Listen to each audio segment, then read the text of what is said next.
Welcome, everyone. Hope you've been enjoying reading the Psalms together.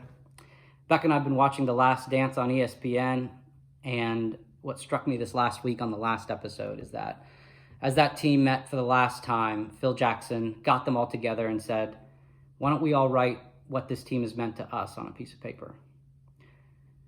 Michael Jordan wrote a poem, and Steve Kerr said that he was surprised at the amount of emotion that came through on that poem that Jordan wrote, because Jordan wasn't emotional.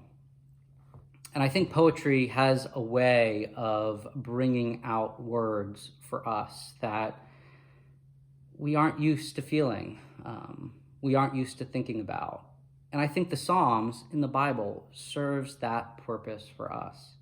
They help us put feelings and thoughts into words, into prayers that maybe we have trouble coming up with on our own.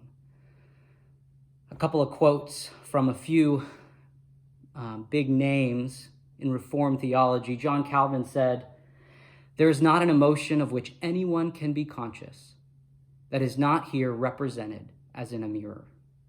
So he says that the Psalms are like a mirror for us. We look at them and they help us identify the way we are feeling and thinking.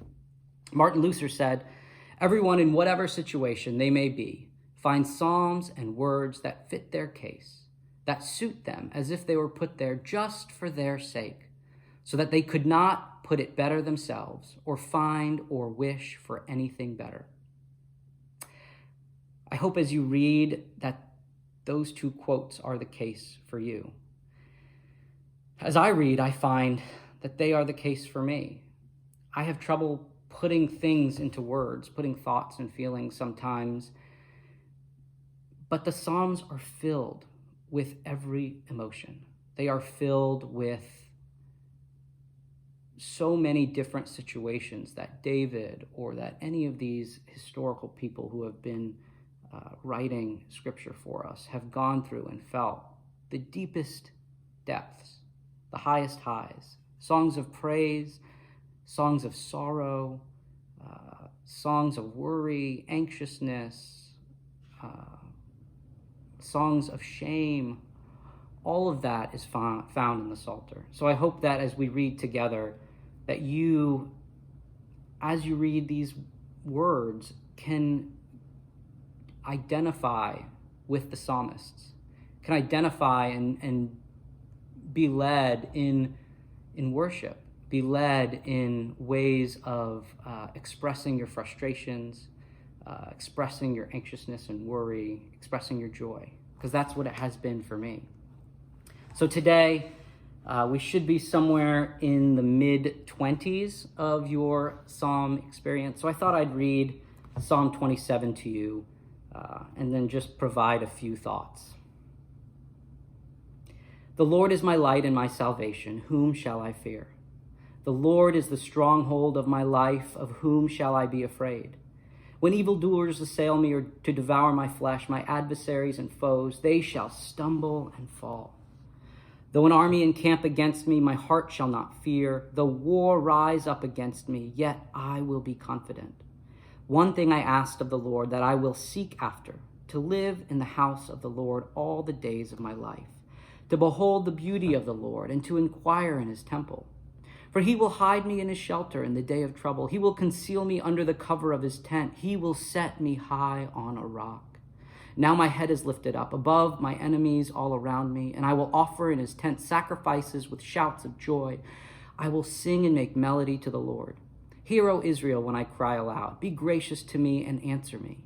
Come, my heart says, seek his face. Your face, Lord, do I seek. Do not hide your face from me. Do not turn your servant away in anger, you who have been my help. Do not cast me off. Do not forsake me, O God of my salvation. If my father and mother forsake me, the Lord will take me up. Teach me your way, O Lord, and lead me on a level path because of my enemies. Do not give me up to the will of my adversaries, for false witnesses have risen against me, and they are breathing out violence. I believe that I shall see the goodness of the Lord in the land of the living. Wait for the Lord. Be strong and let your heart take courage. Wait for the Lord.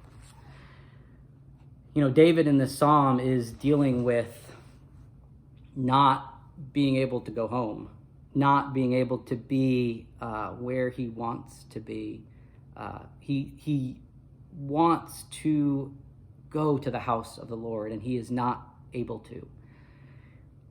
That struck me for us as well, because I think we want to worship together.